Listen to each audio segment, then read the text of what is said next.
নমস্তে মিত্রগণ, আপনারা নিশ্চয়ই দিল খানের নাম শুনেছেন, যিনি বাঁকুড়া জেলার বিষ্ণুপুরের বাসিন্দা এবং খুব দেশপ্রেমিক ও মানবপ্রেমিক।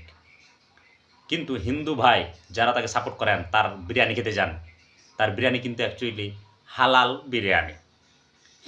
আল্লাহর নামে উৎসর্গ করে যে মাংস প্রাণীকে হত্যা করা হয় সেই বিরিয়ানি। তো হিন্দু সমাজের কাছে আপনারা কোনোদিন বলেছেন দিল খানকে যে আপনি ঝটকা মাংসের বিরিয়ানি তৈরি করুন? সে করবে না।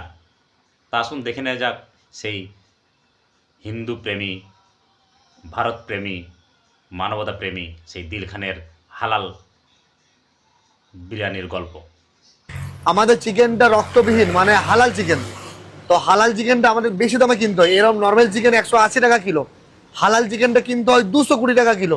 এবং দেখছেন তো, নিজের মুখেই স্বীকার করছে তিনি হালাল বিরিয়ানি খাওয়ায় হিন্দুদিকে। কেন? আপনারা দাবি করুন যে ঝটকা বিরিয়ানি করা হোক, ঝটকা মাংসের বিরিয়ানি, তাহলে তো বুঝবো। নমস্তে, ভারত মাতা কি জয়, জয় সনাতন, জয় আর্য।